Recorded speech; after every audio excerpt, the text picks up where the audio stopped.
다윗이 헤브론에서 낳은 아들들은 이러하니 맏아들은 암논이라 이스라엘 여인 아히노암의 소생이요 둘째는 다니엘이라 갈멜 여인 아비가일의 소생이요 셋째는 압살롬이라 그술왕 달메의 딸 마가의 아들이요 넷째는 아도니아라 학기스의 아들이요 다섯째는 스바디아라 아비달의 소생이요 여섯째는 이드르암이라 다윗의 아내 에글라의 소생이니 이 여섯은 헤브론에서 낳았더라.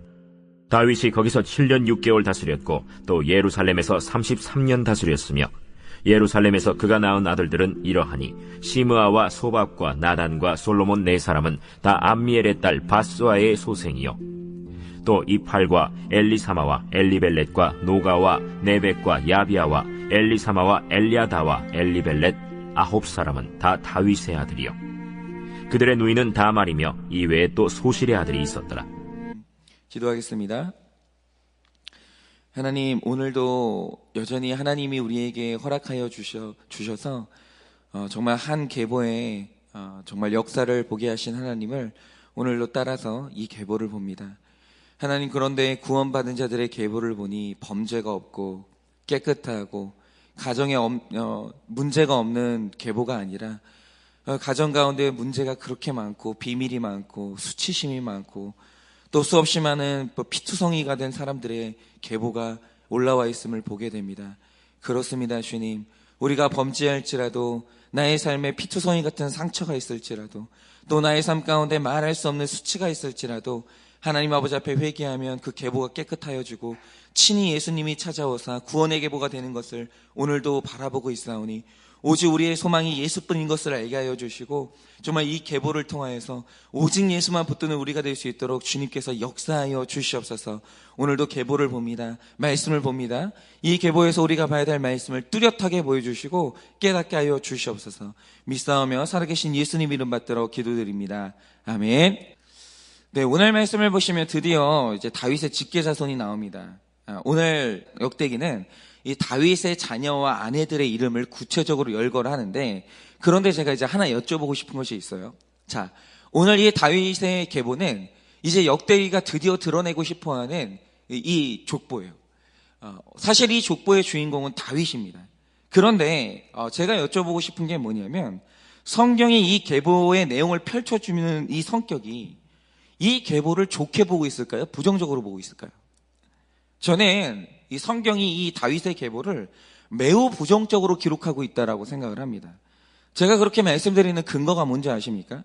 만약 이 계보 속에 다윗을 긍정적으로 묘사하고 그의 치적을 칭송하려는 목적이 있다면 절대로 이렇게 다 펼쳐서 보여주면 안 되는 거예요. 왠지 아십니까? 저는 이 말을 굉장히 자주 하는데, 다윗은 모세의 기록인 모세오경을 굉장히 사랑하고 그 율법에 정통한 사람이에요. 그런데 모세오경의 마지막 책인 신명기 17장을 보면 이스라엘의 왕이 하지 말아야 될 3가지 이야기가 있습니다. 첫째, 왕은 자기 소유의 말을 너무 욕심내면 안 돼요. 왜냐하면 당시 가장 앞서가는 병거 기술을 가진 나라가 애굽이었기 때문에 왕이 말에 집착을 하게 되면 더 좋은 말을 얻기 위해서 다시 애굽과 밀착할 수 있기 때문이에요. 그래서 다윗이 이 왕이 되는 동안 말에 대한 사랑을 끊어버립니다.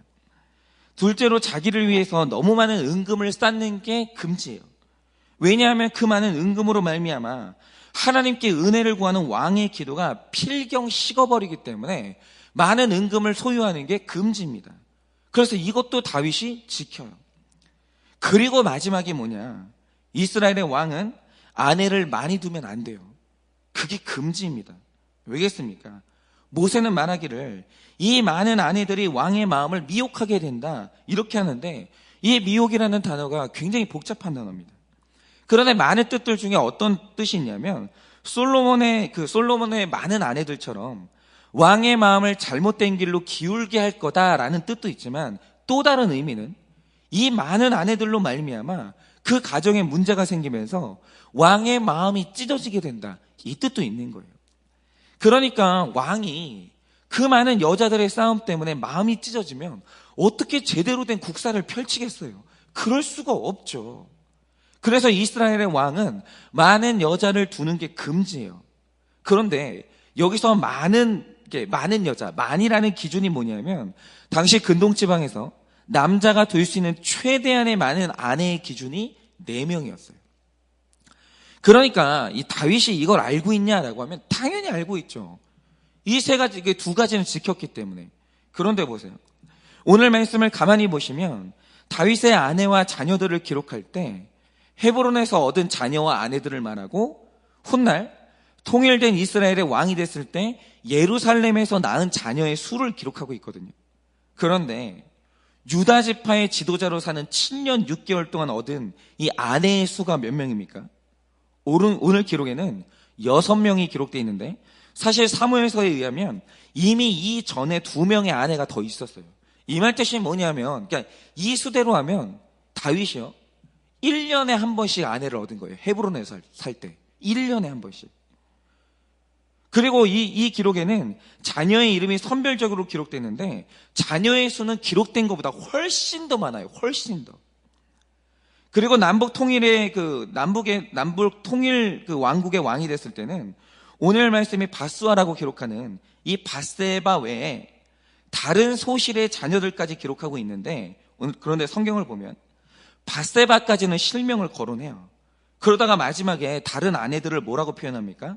이 외에 또 소실의 아들들이 있었더라라고 기록해요. 그런데 여기서 말하는 이 또라는 표현이 굉장히 부정적인 표현입니다. 여러분 우리가 이 또라는 표현을 쓸 때 언제 이 또라는 표현을 씁니까? 내가 적당하다고 생각하는 선을 넘었을 때 쓰는 부정적인 표현이 또예요. 또. 예를 들어서 자녀가 여러 번의 사고를 쳐도 참았는데 참을 수 있는 한계를 넘어서 또 사고를 치는 거예요. 그때 우리가 쓰는 표현이 뭐냐면 또 사고를 쳤어? 이렇게 표현을 한다는 거예요. 그러니까 이 성경의 기준에 의하면 다윗이 지금 얻은 아내의 수는 죄의 경계를 넘어도 한참 넘은 거예요. 또 아내를 얻는 거예요. 또. 그렇게 참아줬는데 또 아내를 얻고 또 아내를 얻는 거예요. 그러니까 이 상식을 벗어난 결혼의 경우에는 이 외에 또 다른 소실이라고 하면서 아예 그 다음에 아내들의 이름은 기록도 안 해주는 거예요. 그러니까 이게 뭐냐면 다윗의 인생에서 혼자의 힘으로 절대 극복하지 못하는 죄패가 뭐였냐면 그게 바로 성 중독이었어요. 그러니까 다윗은 이 성적인 부분에 있어서 중독이 있던 사람입니다. 모세오경을 그렇게 사랑하고 철저히 지켰어도 성적인 부분에서는 이게 안 되는 사람이에요. 다윗도 이게 죄라는 걸 알고 있었고 이것 때문에 굉장히 괴로워했는데 근데도 끊지 못하는 죄가 이 여자에 대한 죄였다는 거예요. 그런데 하나님은 이미 그를 구원의 계보에 이름을 올린 택자로 선택하셨거든요. 그러면 이걸 그냥 놔두시냐? 절대로 그냥 놔두지 않죠. 그러면 도대체 이 택자의 고질적인 성적인 죄를 어떻게 끊어낼 것인가? 그런데 이거는 다윗의 이야기만 아닙니다. 모든 택자들이 내 힘으로 끊을 수 없는 죄패가 있어요. 중독이 있다라는 거죠. 그러면 도대체 하나님께서 그 죄를 어떻게 끊을 것인가? 그래서 하나님께서 다윗의 구원과 거룩을 위해서 그의 삶에 굉장히 귀한 선물을 주신 거예요. 그게 뭔지 아십니까? 바로 다윗의 마음에 말뚝을 박았던 문제 자녀들이에요. 그런데 이 구속사의 신비가 뭐냐면 만약 다윗의 집안에 말 잘 듣는 모범생들만 태어났다면 다윗은 이 음란의 죄 속에서 뒹굴다가 그 지옥 갔을 거예요. 절대로 그 죄를 못 끊습니다. 절대로.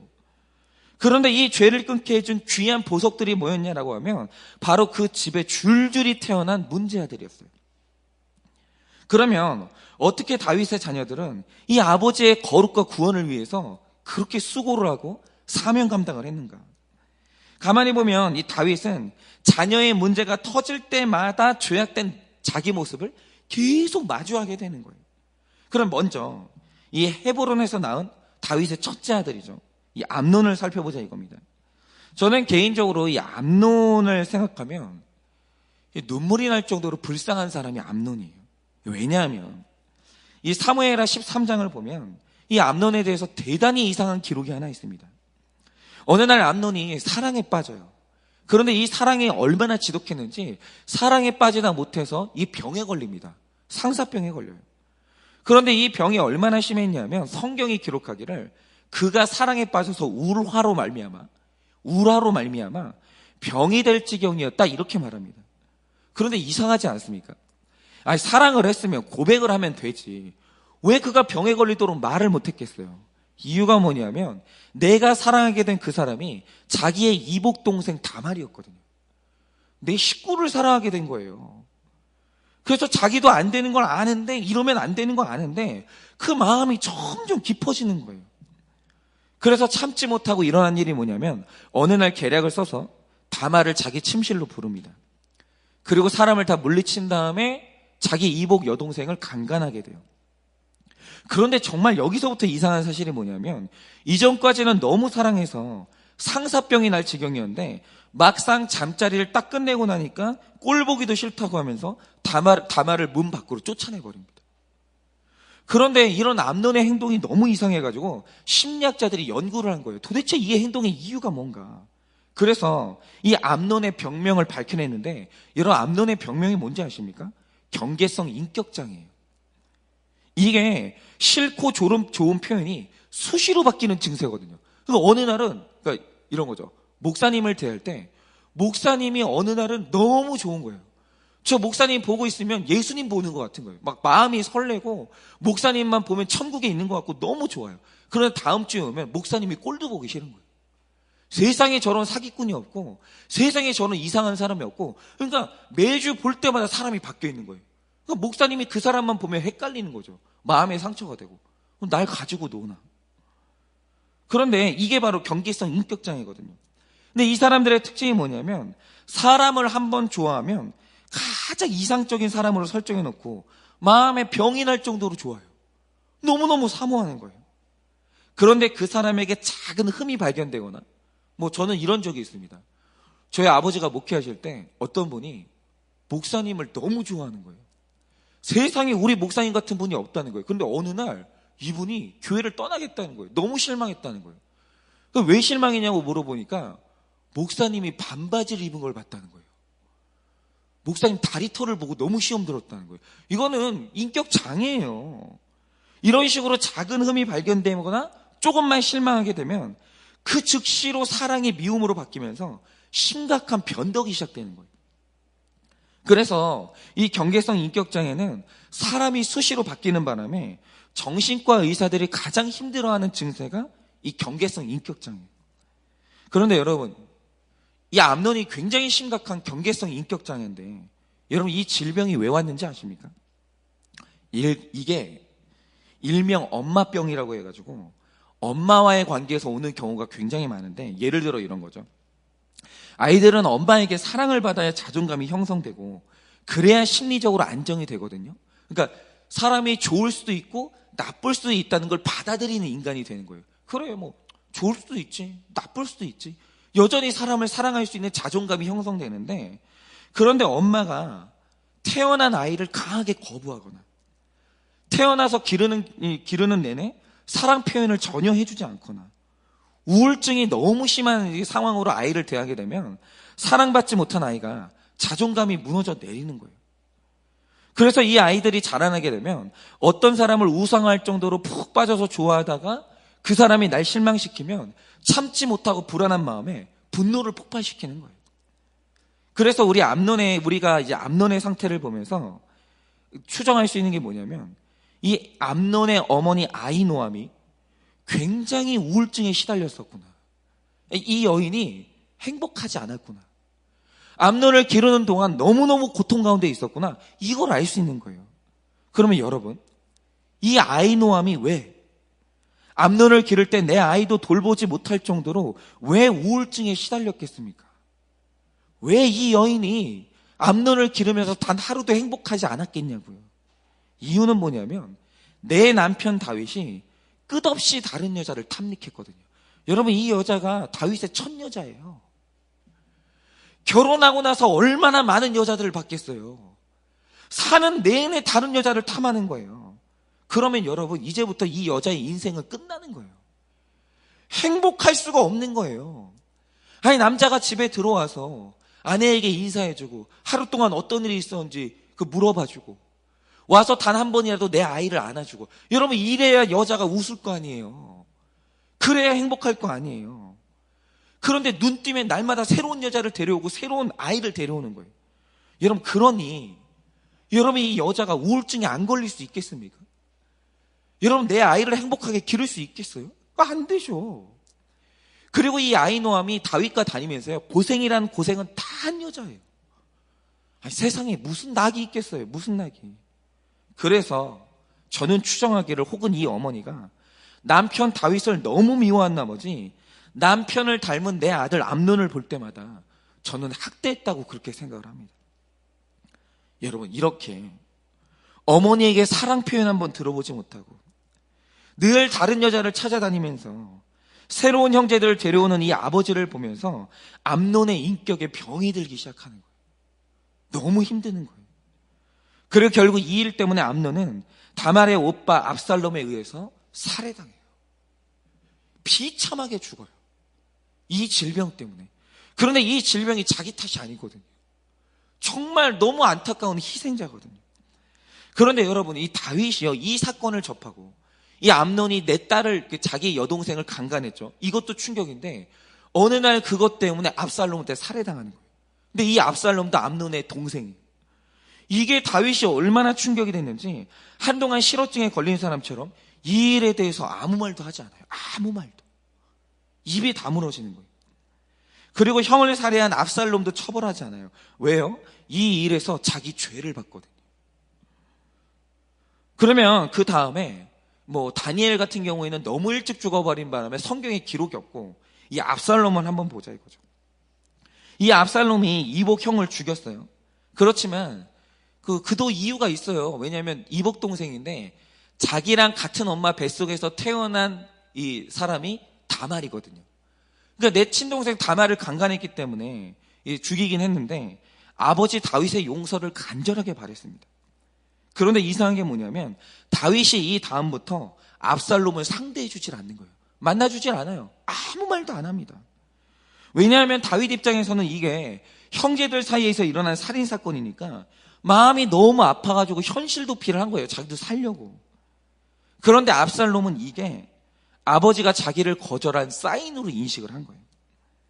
그러자 그 다음부터 아버지에 대한 미움이 시작되면서 아버지의 왕권을 빼앗을 준비를 하게 되는데 여기서 문제가 뭐냐 하면 인간적으로 이 압살롬의 외모가 얼마나 출중했는지 사무엘하 14장 25절을 보면 그가 발바닥부터 정수리까지 흠이 없었다고 기록하고 있어요. 외모의 아름다움으로 압살롬같이 칭찬받은 자가 없었다라는 거예요. 너무 아름다운 외모예요. 그런데 심지어는 이 아들이 사람의 마음을 훔치는 기술까지 있었어요. 일단 다윗이 율법을 따라서 거느리지 않은 호위병 50명을 거느리고 다니면서 왕의 흉내를 내요. 잘생긴 사람이 호위병이 있는 거예요. 거기다가 이 사람이 사람들을 만나면 지위 여하를 막론하고 그 잘생긴 외모를 앞세워가지고 만날 때마다 사람들한테 이 무난인 사람에서 입맞춤을 해주는 거예요. 여러분 생각을 해보세요. 여러분 지금 우리나라에서 제일 잘생긴 배우가 누굽니까? 그 배우가 상냥하게 나에게 오면서 늘 손등에다 입맞춤을 해주는 거예요. 잘 잤냐고, 잘 있었냐고. 뿅 가져. 아니 뿅 가져 그거. 그리고 성문에 있다가 분쟁이 있으면 내가 해결해 줄게. 그거 다윗이 해야 되거든요. 근데 갑자기 내가 해결해 줄게 이러면서 다윗이 못하는 공정한 판결을 기가 막히게 내려주는 거예요. 이러면서 이 나라에 다윗이라는 왕이 있는데 압살롬이 질서를 무너뜨리고 이 백성의 마음을 뺏어버려요. 그래서 온 백성이요, 압살롬에게 마음이 뺏겨버립니다. 그리고 이걸 알게 된 순간 다윗이 마음에 다급함을 느끼면서 급하게 도망을 가게 되는 거예요. 그런데 이 순간 다윗이 젊은 날에 내가 저질렀던 죄를 보게 되는 거예요.